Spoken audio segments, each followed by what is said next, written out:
Bien, ya están para grabar. A ver. Sí, doctor, gracias. Gracias. Bueno, estábamos hablando de la cirugía plástica. Toda la cara se puede mejorar hoy en día, jóvenes. Así que es parte de la vida diaria. Ustedes van a ver, por ejemplo, bueno, aquí no es tanto, ¿no? En Europa, en Brasil, Argentina, Chile, eh, para fines de año, por ejemplo, para Navidad, Año Nuevo, hay anuncios que dicen, regale a su hija o a su esposa o algo que le va a durar siempre. Una cirugía, un lifting facial por tantos dólares. Así, o sea, hoy en día es así, hasta eso es lo que existe, jóvenes, ¿no? Todos tenemos opción de hacernos cirugía. Yo no soy cirujano plástico, yo soy cirujano de abdomen, pero he ayudado aquí a uno de los mejores cirujanos plásticos aquí de La Paz, que es de mi curso, el doctor Gonzalo Solís, Chalo Solís, uno de los mejores de Bolivia que son cirujanos plásticos. Y él me decía, bueno, esto tenemos que arreglar, esto, el otro, tienes que venir. Nunca he tenido tiempo para esas cosas, si no tendría que estar toda hecha una cirugía para mantenernos supuestamente jóvenes. Pero cuando tenemos cerebro, el cerebro tiene que mantenerse joven eternamente casi. La parte física también es importante, evidente, pero prioritario es el cerebro, jóvenes. ¿De qué vale que tengamos una belleza física si el cerebro no funciona? ¿No? Pero entonces, así es. ¿De qué vale que tengamos una mujer con medidas extraordinarias, 90, 60, 90, una escultural cuerpo y una belleza física y extraordinaria, sin cerebro? O que tuviéramos un varón, todo un Adonis, un individuo hermoso, sin cerebro.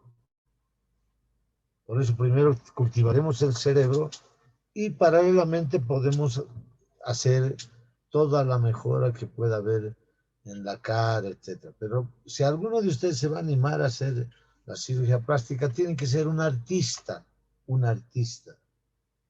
No tiene que decir no puedo, porque todo es parte de un arte. La medicina es ciencia y arte, ciencia y arte. Eso nos diferencia del resto de las profesiones, ¿no? Entonces, esto se puede mejorar mucho, jóvenes. Bueno, seguiremos. ¿Qué tenemos? Bueno, les decía esto, ¿no? La piel del párpado superior está inervado por el nervio maxilar superior del trigémino. La piel del párpado inferior por el... No, perdón. El párpado superior por el nervio oftálmico, corrijo, nervio oftálmico. El párpado inferior por el maxilar superior del trigémino. Ahora aquí en un corte del párpado, ¿qué vamos a ver? La piel aquí, la piel. Escaso tejido celular subcutáneo, casi no existe en el párpado superior. Por eso cuando hay un traumatismo del párpado superior, rápidamente se edematiza, se hincha. Edema en términos médicos significa hinchazón. Entonces va a haber una hinchazón, ¿no? Por eso es que es rápido el edema cuando hay un golpe en el párpado superior. Luego tenemos el músculo aquí. El músculo, saben ustedes que se llama orbicular de los párpados. ¿Por qué está inervado? Por el séptimo par. El séptimo par inerva el músculo orbicular de los párpados. En la parte inferior, aquí ya, vean, en el borde libre ya se encuentran las pestañas.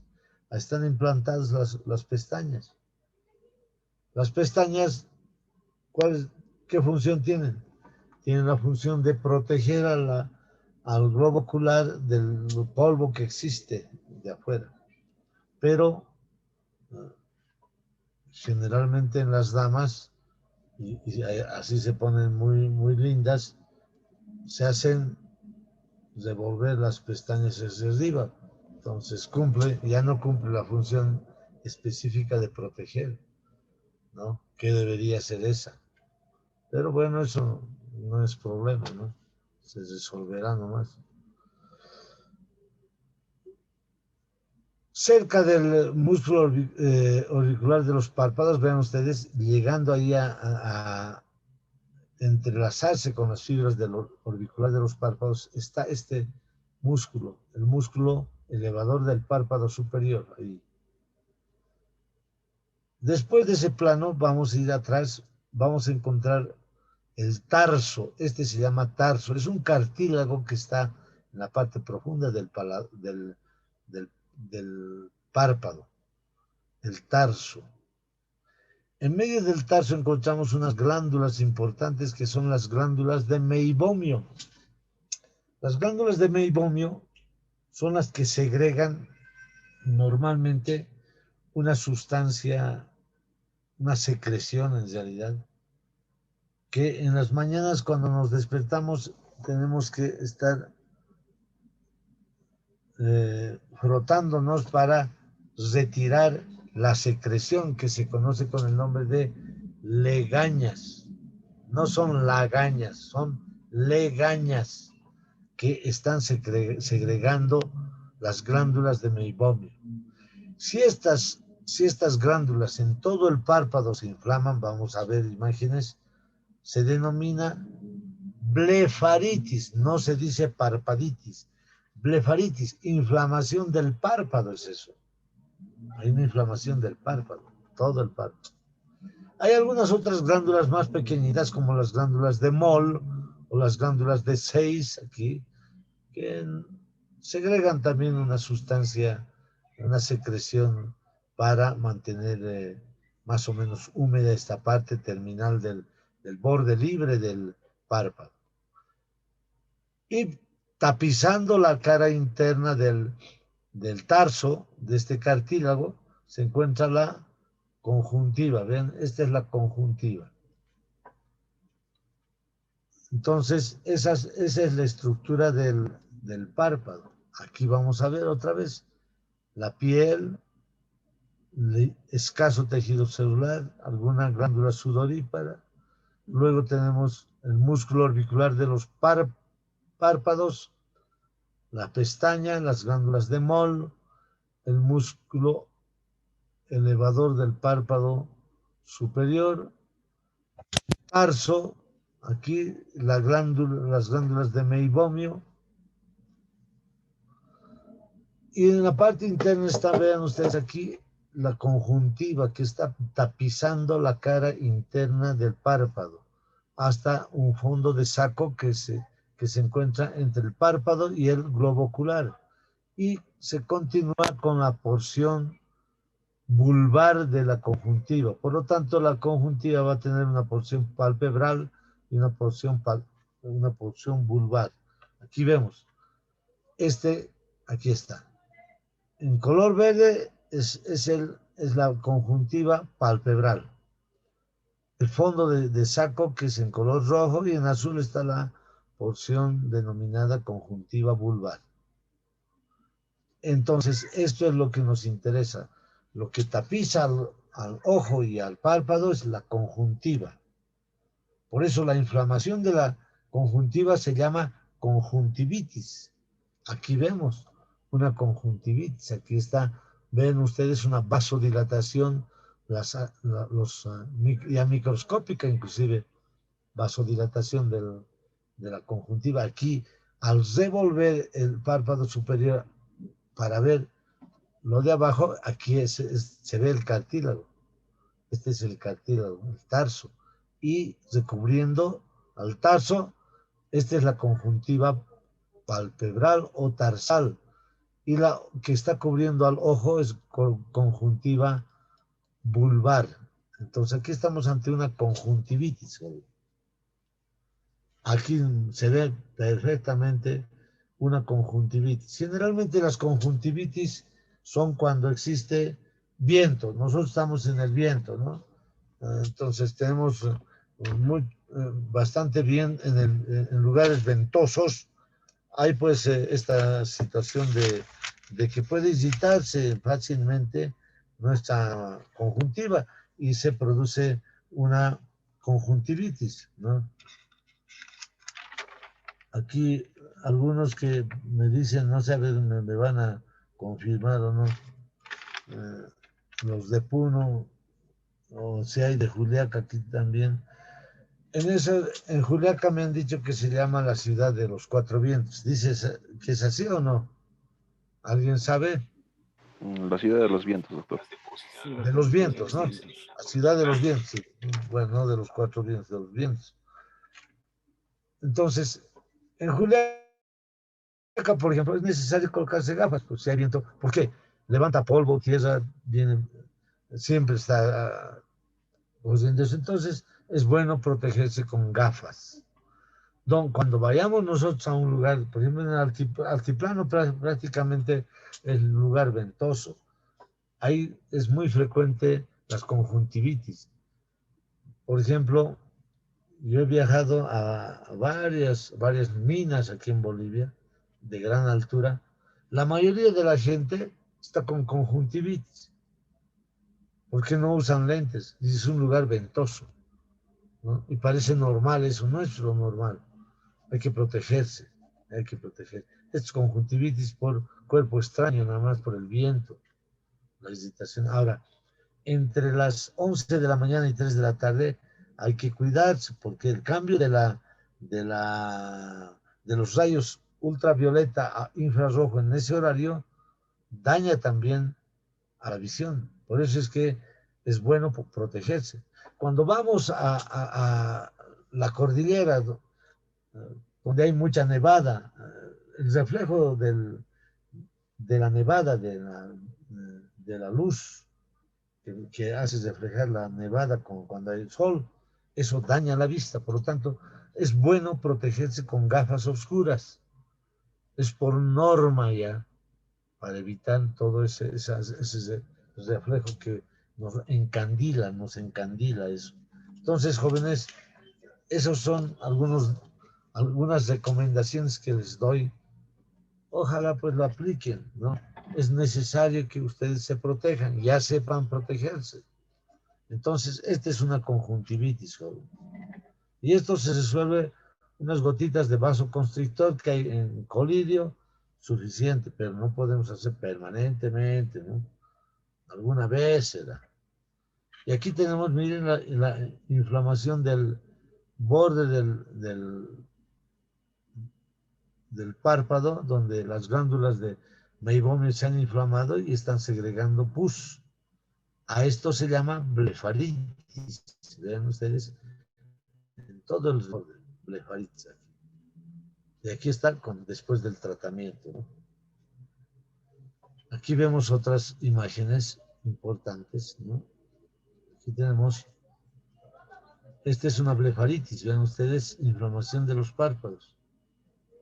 Hay inflamación de los párpados. Cuando despertamos están pegados los párpados. Es una blefaritis. Es infecciosa. Hay que poner colirios o ungüentos con antibióticos. Aquí este es un chalazion. Este se llama chalazion. Es una obstrucción de las glándulas de Meibomio, pero hacia adentro. Este es chalazion. Y este otro es el orzuelo aquí, hacia afuera. Este es una infección o una obstrucción de la glándula de Meibomio.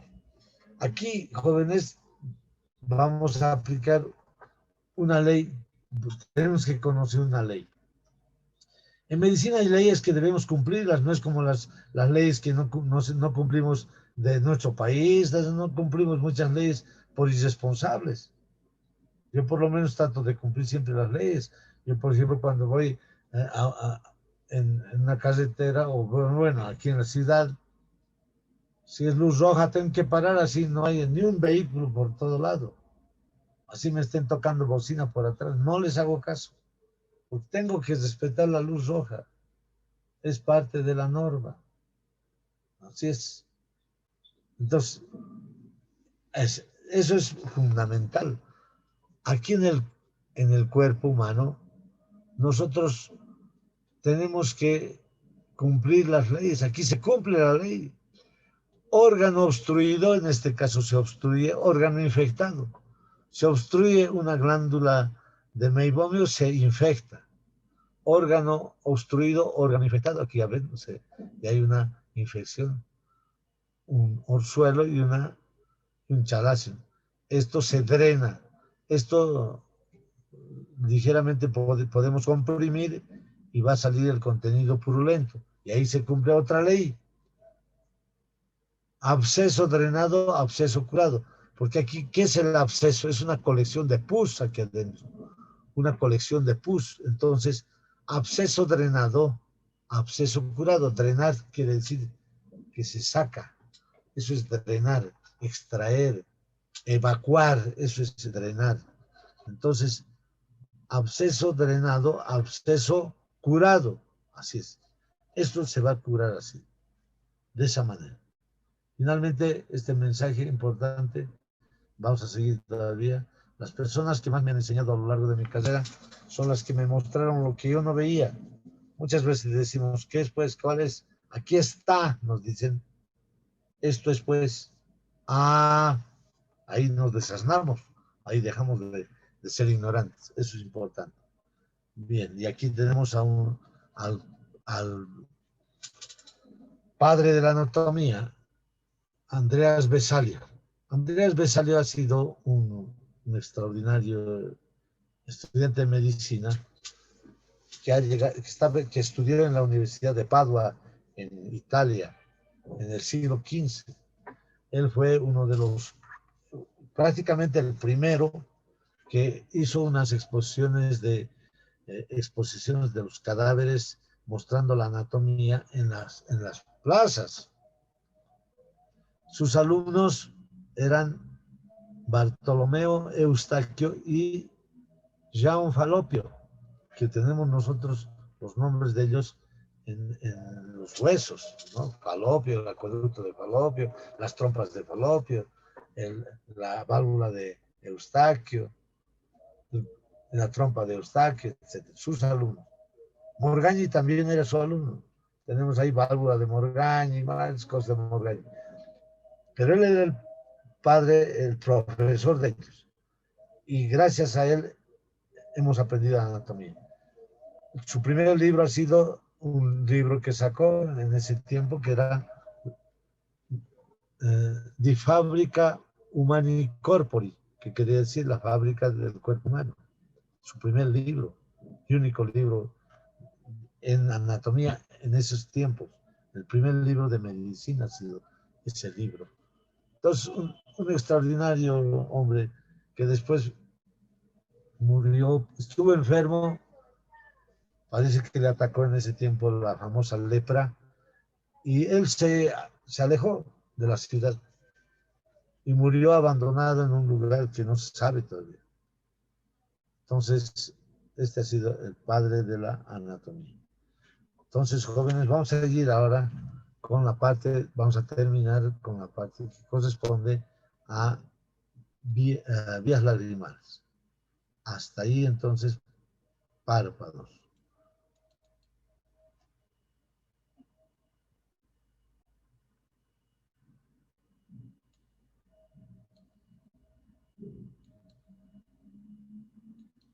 Bien.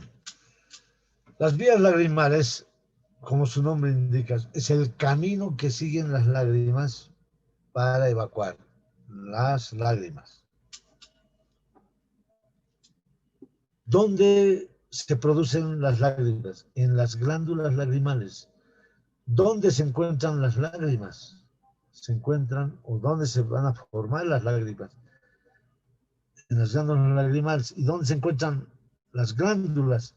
En la fosa lagrimal, en el techo de la cavidad orbitaria, en la porción orbitaria del frontal, ¿se acuerdan?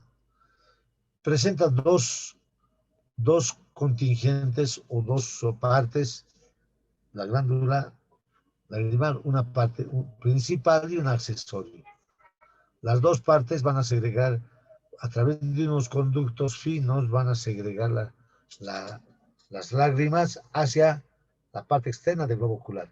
Y entonces es el orbicular de los párpados que actúa como una verdadera, como conocen ustedes, el limpia parabrisas del auto, actúa para limpiar el parabrisas. Entonces, igual de arriba hacia abajo, de fuera hacia adentro, se contrae el músculo orbicular de los párpados y las lágrimas van de arriba hacia abajo y de afuera hacia adentro. Y llegan a esta parte interna, cerca de la comisura palpebral. Ahí se encuentra la laguna, se llama la laguna lagrimal, donde encontramos una eminencia que se conoce como carúncula lagrimal. Ustedes pueden explorarse entre ustedes y pueden ver eso, la carúncula lagrimal. Ahí llegan las lágrimas. Y en su trayecto van a nutrir a la córnea, por supuesto. Nosotros permanentemente tenemos que estar parpadeando. Así es. ¿Qué más? Ya. ¿Dónde está? Entonces, aquí es donde va a empezar la vía lagrimal. Entonces, aquí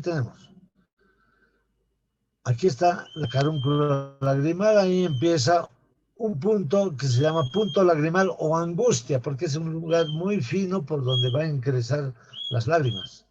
Entonces tenemos el punto lagrimal o angustia y llega por los conductos lagrimales superior e inferior. Estos dos conductos superior e inferior terminan en un conducto o canalículo común, conducto lagrimal común. Y este conducto lagrimal común termina en el saco lagrimal. Aquí está el saco lagrimal. ¿Dónde está? ¿Se acuerdan? De acuerdo a nuestros estudios de huesos, está el saco lagrimal entre la cresta lagrimal anterior y la cresta lagrimal posterior. La cresta lagrimal anterior es parte de la apófisis ascendente del maxilar y la cresta lagrimal posterior en el unguis. En ese lugar, al medio, se encuentra el saco lagrimal. Ahora, traduciremos qué quiere decir saco. En general, en medicina tenemos varios sacos, ¿ya? Saco, traducido al latín, se llama cisto. Cisto. Recuérdense, cisto. Vamos a encontrar colecisto, el cisto urinario. Por lo menos esos dos, para que vayan recordando. Hay varios sacos. Aquí este es cisto. ¿Pero saco de qué? Lagrimal, dice. Y lágrima en latín, ¿qué significa? Dacrion. Entonces, cisto lagrimal se llamará dacriocisto, porque así se lee, dacriocisto. Entonces, el dacriocisto es este, ¿ya? Entonces, pero este dacriocisto se puede inflamar, porque aquí se cumple una ley. Si se obstruyen estos orificios o aquí el conducto lacrimonasal se obstruye, órgano que hemos dicho, órgano obstruido, órgano infectado. Órgano obstruido u órgano infectado. Por lo tanto, se va a infectar esto. A eso se llama dacriocistitis. Vamos a ver cómo es la dacriocistitis. Entonces, luego, después del dacriocisto, tenemos el conducto lacrimonasal. Este conducto lacrimonasal, su nombre indica, va a ir a la nariz y va a ir a terminar en el meato inferior, es decir, en la parte externa del cornete inferior. Y tiene al terminar del canal lacrimonasal una válvula de control de cierra y abre para el paso de las lágrimas. Se llama válvula de Hasner. Aquí está, válvula de Hasner se llama. Sin embargo, en su trayecto de estas vías lagrimales, vamos a encontrar varias válvulas. Aquí ven ustedes. Aquí al inicio es el punto llamado angustia o punto lagrimal. A ese nivel vamos a encontrar las válvulas de Bogdalek. Luego, al contornear el conducto lacrimal superior, tenemos la válvula de Foltz. Luego tenemos los conductos lacrimales superior e inferior. Y aquí vamos a encontrar una dilatación que se llama seno de Mayer. Y aquí viene el dacriocisto o el saco lagrimal, donde vamos a encontrar la válvula de Rosenmüller aquí. Luego tenemos otra válvula por debajo de la desembocadura del conducto lagrimal principal o común más que todo. Viene la válvula de Beraud o de Krauss.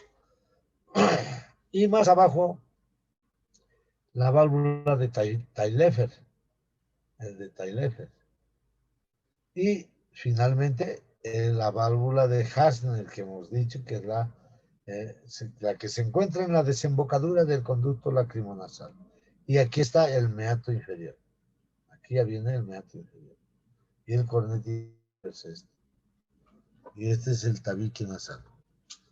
Entonces, ¿qué va a segregar todo eso? Las lágrimas. Entonces, ¿qué son las lágrimas? Aquí vamos a ver cómo está formada una lágrima.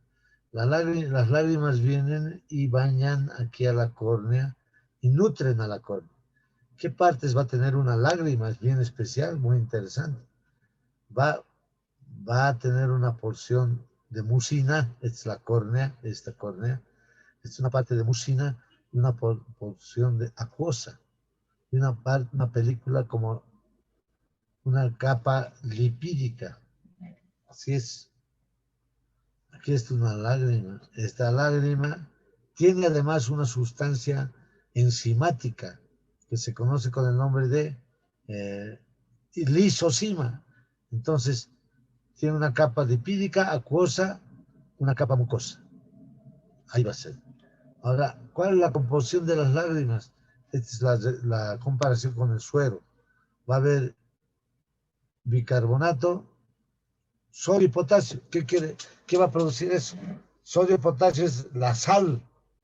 Si ustedes han bebido sus lágrimas alguna vez cuando han llorado a mares, ¿no? Podemos llorar también, ¿no? Entonces, resulta que han debido probar su lágrima, es salada. Esa lágrima, ¿por qué? Porque tiene cloruro de sodio. Aquí está cloruro de sodio. Tiene cloro, potasio, sodio. Tienen proteínas totales, albúminas, globulinas, en escasa cantidad. Esto es por mili equivalentes por litro. O sea, tienen mucho más concentradas las lágrimas que el suero fisiológico, que el suero sanguíneo propiamente. Y aquí van a ver, esto quiero que lean por independiente cada uno de ustedes la composición de las lágrimas. Y aquí está lo que acabamos de hablar de las capas mucosas, acuosa y de la parte externa. Miren aquí algunas fotos de la obstrucción del saco lagrimal. La obstrucción, el diagnóstico se llama, no es saquitis, lagrimitis, no. Dacriocistitis. Ya hemos dicho que dacrio es lágrima, cisto es bolsa. La inflamación de la bolsa de las lágrimas se llama dacriocistitis. Entonces la dacriocistitis va a ofrecer esta imagen.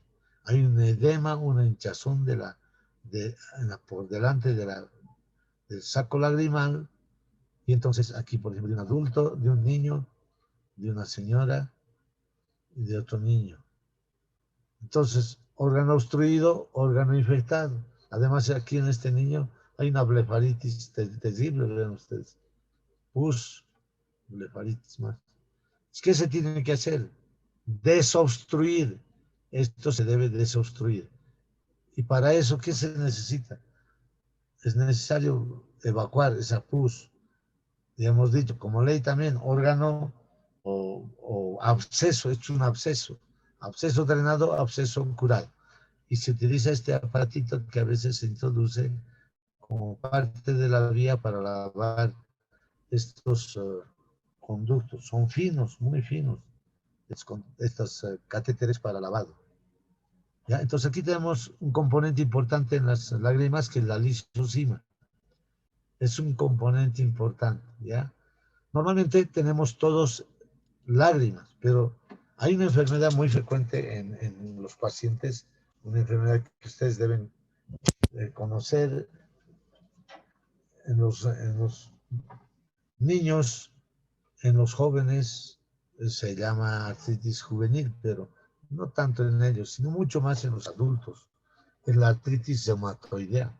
En la artritis reumatoidea, porque es una enfermedad crónica, es una enfermedad que no mata, pero tortura todos los días, dolor de articulaciones de aquí para allá, y se da un tratamiento en base a, bueno, el tratamiento es largo en base a la, al metotrexate, se da antiinflamatorios tipo dexametasona, se da tratamientos en base a indometacina, etcétera.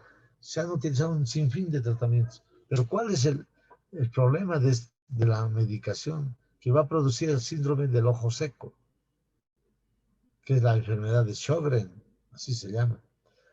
Y va a producir xeroptalmia, quiere decir que no tienen lágrimas estos pacientes. Se les seca las lágrimas. Entonces puede secárseles la córnea y tienen problemas. Entonces es bueno utilizar gotas o lágrimas artificiales para estos casos. Se utilizan las lágrimas artificiales de tal manera que se mantiene húmeda esta región. Es un problema muy tormentoso para los pacientes con artritis reumatoidea. Todo su tratamiento, como les digo, esa enfermedad no mata, tortura. O sea, no va a matarles, pero de otra cosa se mueren, pero los incapacitan, no pueden, pierden la fuerza de sus músculos, de sus articulaciones.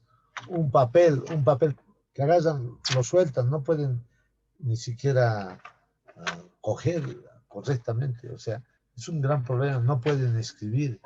Un bolígrafo vulgar y corriente que tenemos no pueden agarrar. O sea, cuando ustedes hablen en reumatología o hablemos en articulaciones de esta parte, en mano vamos a abundar más en detalles. Así es, entonces con eso, jóvenes, para que recuerden, muchas cosas hemos hablado y solamente es para recordarles qué tienen que saber, ¿no? Esto fijarlos ya en el cerebro, no tener en anotación nada más. Tienen que saber qué es la quemosis. Las cataratas. Las cataratas no hemos hablado mucho de eso. Son las fibrosis que existen en el cristalino. Entonces, van formándose unas fibrosis y van produciendo una opacificación del transporte de la imagen, ¿no? Entonces, se opera las cataratas. Es muy frecuente operar cataratas en cualquier oftalmólogo preparado, cirujano oftalmólogo, opera las cataratas. Miopía, todo lo que hemos hablado, recordar. Hipermetropía, después astigmatismo, blefaritis, orzuelo, chalazion, conjuntivitis, anopsia, diplopía, oftalmoplegia, ptosis palpebral, miosis, midriasis, isocoria, anisocoria, estrabismo convergente, estrabismo divergente, xeroptalmia. Todo esto ya debe estar en su archivo cerebral de memoria para definir todos estos términos. Es parte del inicio de muchos términos médicos que vamos a usar. ¿De acuerdo? Con eso concluimos anexos del globo ocular jóvenes. Y entonces, este mensaje a propósito de las lágrimas, ¿no? Aquí en realidad es un recuerdo que se tiene. Y lloré con toda el alma. No lloré físicamente, lloré de verdad, lloré de la manera en que más duele, lloré sin lágrimas, ¿se dan cuenta? Y en mi soledad, lloré por tu ausencia. Hoy en día, por estos problemas del coronavirus, muchos de nosotros hemos llorado por nuestros amigos, por nuestros familiares que hemos perdido. Muchas veces ni lágrimas salen ya, pero es parte de la vida que tenemos hoy en día. Entonces, jóvenes, con esto terminamos esta parte y gracias a Dios por todo. Esta es una imagen de la Amazonía aquí en Bolivia, ¿no? Como también es parte de la Amazonía que deben tener en el Perú. Del río Marañón entrando ahí a la Amazonía, todo ese sector es una maravilla. Son lugares paradisíacos. Todo eso tienen que ir a conocer, pues, y además no a conocer, a atender pacientes. Ahí tienen que entrar a la selva. Así que, jóvenes, les auguro todo lo bueno. Que tengan un buen fin de semana. Si hay alguna pregunta, estoy para responder solos. ¿Hay alguna pregunta, alguna duda? Doctor, una duda. ¿El síndrome del ojo seco puede llegar a una ceguera? Claro,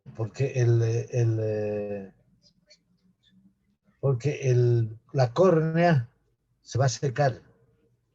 La córnea se seca y entonces es como si el lente se empañe. Entonces al empañarse va a quedar ciego. Entonces eso también puede ser, pero por eso se previene. Y nosotros los médicos tenemos que ser siempre muy preguntones. ¿Está usando las lágrimas artificiales que le he dado? No se olvide porque se les explica. Tienen que usarlos para los pacientes. Yo tengo un familiar que siempre le digo, ¿cómo está usando las lágrimas artificiales? Sí, sí estoy usando. Sí, estoy usando. O sea, es un control que se debe hacer porque es parte de la complicación en estos casos de estos pacientes. Pueden quedar ciegos porque se produce una quemosis. ¿Alguna otra pregunta? Gracias, doctor. No hay ninguna pregunta.